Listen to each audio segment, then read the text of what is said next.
उपराष्ट्रपती पदासाठी अखेर आज भारतीय जनता पक्षाने आणि त्यांचे मित्र पक्षाने म्हणजे एनडीएने महाराष्ट्राचे विद्यमान राज्यपाल सी.पी. राधाकृष्णन यांची उमेदवारी जाहीर केलेली आहे। आणि ही उमेदवारी जाहीर करताना नेहमीप्रमाणेच भारतीय जनता पक्षाने त्यांचं धक्का तंत्र अवलंबलेलं आहे। या विषयासंदर्भात आजचा हा व्हिडिओ आहे, त्यामुळे कुठेही जाऊ नका, शेवटपर्यंत हा व्हिडिओ बघा। आपलं आवडतं यूट्यूब चॅनल ऑफिशियल अजय निकते हे शेअर करायला, सबस्क्राईब करायला आणि लाईक करायला अजिबात विसरू नका। बेल आयकॉन नक्की दाबा, म्हणजे अशा नवनवीन व्हिडिओंची नोटिफिकेशन्स तुम्हाला तातडीने त्वरित मिळत जातील। हा व्हिडिओ शेवटपर्यंत नक्की बघा। नमस्कार मित्रांनो, ऑफिशियल अजय निकतेमध्ये आपणा सर्वांचं स्वागत आहे। थंबनेल बघून आणि तुम्हाला सांगितलेला विषय, त्यामुळे तुम्हाला कळलंच असेल आजचा व्हिडिओ कशा संदर्भात आहे ते। अखेर आज भारतीय जनता पक्षाने एनडीएने म्हणजे त्यांच्या मित्रपक्षांनी आणि एनडीएने उपराष्ट्रपती पदासाठीचा उमेदवार त्यांचा जाहीर केलेला आहे।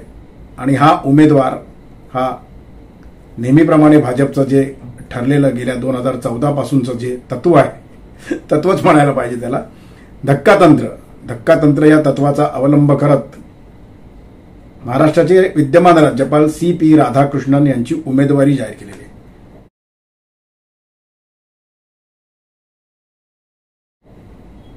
धक्कातंत्र मी याच्यासाठी म्हणतोय की सी.पी. राधाकृष्णन यांचं नाव आजपर्यंतच्या कुठल्याही चर्चेमध्ये नव्हतं। चर्चेमध्ये कुठली नावं होती हे लक्षात घ्या, हे तुम्हाला मी मुद्दामून सांगतो। सिक्कीमचे आत्ताचे राज्यपाल ओम माथुर यांचं नाव चर्चेत होतं। कर्नाटकचे राज्यपाल थावरचंद गेहलोत यांचं नाव चर्चेत होतं। मनोज सिन्हा यांचं नाव चर्चेत होतं। आचार्य देवव्रत यांचं नाव चर्चेत होतं। व्ही.के. सक्सेना यांचं नाव चर्चेत होतं। अगदी बिहारचे राज्यपाल आरिफ मोहम्मद खान, मुस्लिम चेहरा, मुस्लिम समाज सुधारक चेहरा म्हणून त्यांचं देखील नाव एक चर्चेत होतं। शेषाद्री चारी यांच्या नावावरती जवळपास निश्चित झालेलं आहे ते नाव। अशा अनेक बातम्या, अशा अनेक युट्यूबर्सचे व्हिडिओ आणि वेगवेगळ्या माध्यमांमधनं आणि वेगवेगळ्या वृत्तपत्रांमधनं आणि वेगवेगळ्या चॅनल्सवरनं त्यांचं नाव जवळपास घोषित केल्यासारखं झालं होतं, शेषाद्री चारी यांचं। पण यापैकी कुठलंही नाव फायनल झालं नाही। आणि आज जे नाव फायनल झालं, आज जे नाव घोषित झालं, आज ज्या नावाची घोषणा करण्यात आली ते नाव आहे सी.पी. राधाकृष्णन यांचं। सी.पी. राधाकृष्णन हे आता सध्या महाराष्ट्राचे विद्यमान राज्यपाल आहेत आणि त्यांचं नाव आज जाहीर करण्यात आलं आहे। कोण आहेत हे सी.पी. राधाकृष्णन? ही निवडणूक जी आहे उपराष्ट्रपती पदाची ती 9 सप्टेंबरला होणार आहे। मित्रांनो, इथे एक गोष्ट तुम्ही मुद्दामून लक्षात घ्या, राष्ट्रीय स्वयंसेवक संघाचं हे शतक महोत्सवी वर्ष आहे आणि त्या वर्षामध्ये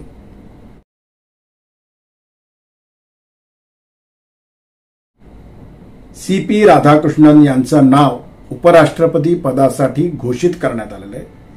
सी.पी. राधाकृष्णन हे वयाच्या 16व्या वर्षी RSS मध्ये राष्ट्रीय स्वयंसेवक संघाचे संघ स्वयंसेवक म्हणून काम करायला लागले, वयाच्या अवघ्या 16व्या वर्षी। त्यांचा जन्म 20 ऑक्टोबर 1957चा आहे, तिरुपूरमधला। दक्षिणेतल्या एका राज्यातनं, तिरुपूर या शहरातनं, तिरुपूर या गावातनं त्यांचा जन्म झाला। वयाच्या 16व्या वर्षी ते RSSशी संबंधित किंवा बांधले गेले, संलग्न झाले। RSS मध्ये संघ स्वयंसेवक म्हणून त्यांनी काम करायला सुरुवात केली वयाच्या अवघ्या 16व्या वर्षी। लक्षात घ्या मित्रांनो, RSSशी त्यांचा किती जवळचा, किती दांडगा आणि किती जुना स्नेह संबंध आहे। शतक महोत्सवी वर्षात RSS असताना, संघ असताना, राष्ट्रीय स्वयंसेवक संघ असताना, संघाचा एवढा जुना जाणता कट्टर संघ स्वयंसेवक उपराष्ट्रपती पदासाठी घोषित केला जातोय। याच्या मागचे करंट अंडरकरंट्स तुमच्या निश्चित लक्षात आले असतील। जो गदारोळ उठवला गेला आहे,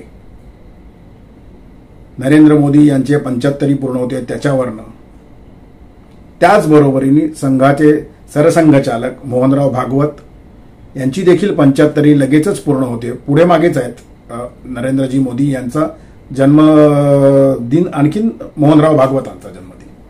आणि त्यावेळेला वयाच्या 75 नंतर निवृत्ती घ्यावी अशी एक टूम किंवा असं एक सूत्र किंवा असा एक चर्चा रंगलेली असताना CP राधाकृष्णन यांच्यासारख्या वयाच्या अवघ्या 16व्या वर्षी ज्यांनी संघ स्वयंसेवक संघाचं काम सुरू केलं, त्यांची घोषणा, त्यांची उमेदवारी भारताच्या उपराष्ट्रपती पदासाठी घोषित होते.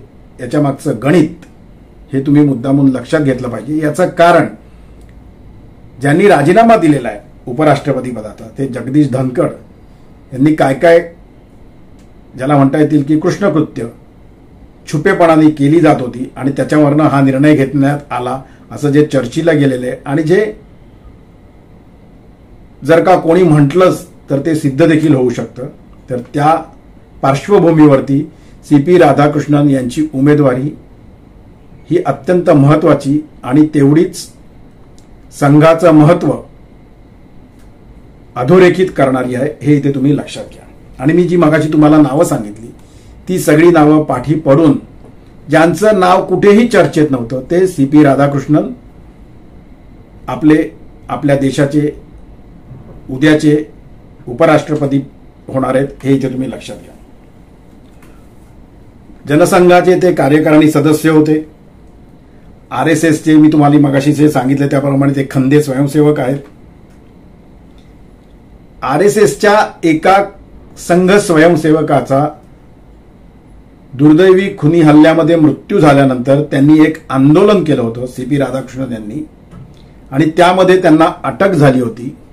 म्हणजे संघ स्वयंसेवकासाठी संघासाठी त्यांनी केलेली जी आंदोलन आहेत ज्यामध्ये त्यांना अटक झाली होती ते यामागचं त्यांचा ज्याला म्हणता येईल की पार्श्वभूमी अधोरेखित करतात की ते संघासाठी, संघाच्या स्वयंसेवकासाठी, आपल्या विचारसरणीसाठी किती निष्ठावान आहेत ते, हे इथे मुद्दामून तुम्ही लक्षात घ्या. मी तुम्हाला मगाशी म्हटलंय त्याप्रमाणे 20 ऑक्टोबर 1957 रोजी त्यांचा जन्म झाला. 31 जुलै 2024ला ते आपल्याकडे महाराष्ट्रात आपल्या राज्यामध्ये राज्यपाल म्हणून आले. त्याच्या आधी ते झारखंडचे राज्यपाल होते, तेलंगणाचे राज्यपाल होते, पॉंडेचेरीचे म्हणजे पुदुच्चेरीचे नायब राज्यपाल म्हणून देखील त्यांनी काम बघितलं. 2003 ते 2006 मध्ये जे तामिळनाडूचे भारतीय जनता पक्षाचे प्रदेशाध्यक्ष होते. जवळपास गेली 45 वर्ष ते भारतीय जनता पक्षामध्ये आणि अर्थातच त्याच्या आधी जनसंघामध्ये त्यांनी काम केलेलं आहे. आदरणीय अटल बिहारी वाजपेयींच्या सरकारमध्ये ते 2 वेळा खासदार म्हणून निवडून आलेले आहेत कोइंबतूरमधनं. अटलजींबरोबर आणि आदरणीय लालकृष्ण अडवाणींबरोबर त्यांनी काम केलेलं आहे, खांद्याला खांदा लावून काम केलेलं आहे. येऊ घातलेल्या तामिळनाडूमधल्या निवडणुका, त्याच्यानंतरच त्याच्याबरोबरीने येणाऱ्या केरळमधल्या निवडणुका, याच्याकडे देखील एक बेरजेचं राजकारण म्हणून भारतीय जनता पक्षाने आणि अर्थातच RSSनी त्यांची उमेदवारी घोषित करण्यात येत असताना बघितलेलं असणारच, याबद्दल वादच नाही. याचं कारण असं आहे, दक्षिणेकडच्या राज्यांमध्ये भारतीय जनता पक्षाला आपले पाय पसरायचे आहेत.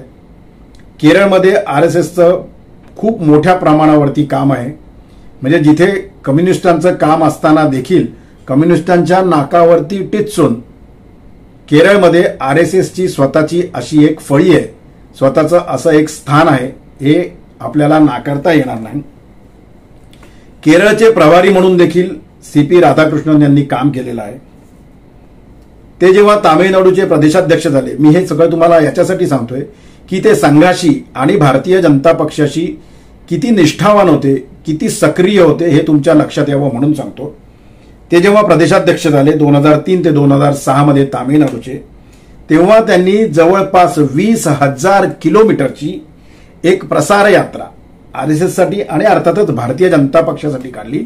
आणि त्याच्यानंतर लगेचच एक दुसरी प्रचार यात्रा, प्रसार यात्रा, पदयात्रा त्यांनी जवळपास 93 दिवसांची तामिळनाडूमध्ये केली. संघाच्या प्रसारासाठी भारतीय जनता पक्षाच्या प्रचारासाठी प्रसारासाठी आणखीन भारतीय जनता पक्ष तामिळनाडूमध्ये मजबूत व्हावा, त्याची पाळंमुळं खोलवर रुजावीत म्हणून त्यांनी काढलेली ही पदयात्रा असं आपण म्हटलं पाहिजे. एक लक्षात घ्या मित्रांनो, लोकसभा आणि राज्यसभा या दोघांचं संख्याबळ बघता ते एकूण संख्याबळ आहे 786, 786. त्यातले लोकसभेमध्ये आहेत 293 आणि राज्यसभेमध्ये आहेत 129. भारतीय जनता पक्षाची मी संख्या तुम्हाला सांगतोय 786 पैकी लोकसभेत 283 भाजपकडे आणि भाजपच्या मित्र पक्षांकडे आहेत आणि राज्यसभेमध्ये 129 आहेत. अशी दोन्ही मिळून संख्या होती भाजपची आणि एनडीएची, त्यांच्या मित्र पक्षांची 422. आणि ही निवडणूक जिंकण्यासाठी 786 पैकी 394 मतं ही आवश्यक आहेत ही निवडणूक जिंकायला. आणि भाजपकडे आणि भाजपच्या मित्र पक्षांकडे एनडीएकडे 422 मतं आहेत. जी एक गेली काही दीड महिनाभर एक चर्चा सुरू आहे की बिहारचे नितीश बाबू कधीही पाठिंबा काढून घेतील, चंद्राबाबू कधीही पाठिंबा काढून घेतील. पण आज सीपी राधाकृष्णन यांची उमेदवारी जाहीर झाल्यानंतर सर्वात पहिलं ट्विट कोणाचं आलं असेल तर ते चंद्राबाबू नायडू यांचं सीपी राधाकृष्णन यांचं अभिनंदन करणारं.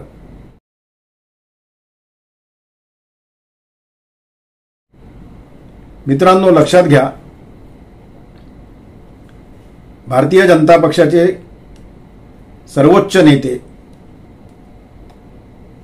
आदरणीय पंतप्रधान नरेंद्रजी मोदी, केंद्रीय मंत्री अमित शाह आणि अर्थातच बाकीचे सगळे त्यांच्या कार्यकारिणीचे सदस्य म्हणजे राजनाथ सिंग असो, अध्यक्ष जे.पी. नड्डा असोत आणि इतरही सगळे यांनी आज घेतलेला जो निर्णय आहे तो एक वेगळा मेसेज देणारा तर आहेच, पण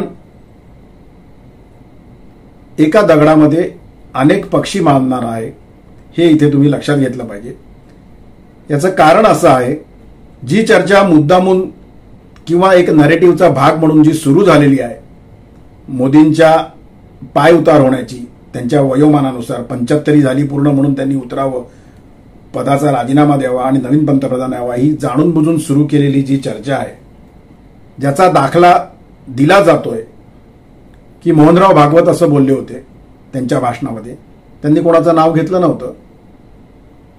अर्थात नाव न घेता ते कोणाला बोलले होते हे ज्याला राजकारणाची जाण आहे त्यांना बरोबर कळतं. पण तरी देखील चंद्राबाबू पाठिंबा काढून घेतील, नितीश बाबू पाठिंबा काढून घेतील असं असताना दक्षिणेतनं आलेल्या सीपी राधाकृष्णन यांचं नाव सुचवून, संघाशी अत्यंत जवळीक असणाऱ्या माणसाचं नाव सुचवून, एका कट्टर निष्ठावान संघ स्वयंसेवकाचं नाव सुचवून, 42-45 वर्षांची ज्याची निष्ठावान कारकीर्द संघात आणि भाजपमध्ये अशा व्यक्तीचं नाव सुचवून भारतीय जनता पक्षाच्या निर्णय घेणाऱ्या नेत्यांनी दिल्लीतल्या एक वेगळा मेसेज देशाला दिलेला आहे, इतर विरोधी पक्षांना दिलेला आहे आणि संघ आणि भाजपचे नेते यांच्यामध्ये कुरबुरी सुरू आहेत, अंतस्थ कुरबुरी सुरू आहेत. याच्यावरती या नावानी हे नाव सुचवून एक वेगळा मेसेज, कुरबुरी असल्या तरी त्या अंतस्थ असतील, देशासंदर्भातले निर्णय घेताना संघ आणि भाजप एकत्र असतो हा मेसेज याच्यातनं भाजपच्या दिल्लीतल्या केंद्रातल्या वरिष्ठ धुरीण नेत्यांनी घेतलेला आहे असं म्हणायला इथे हरकत नाही. 9 सप्टेंबरला निवडणुका होतील.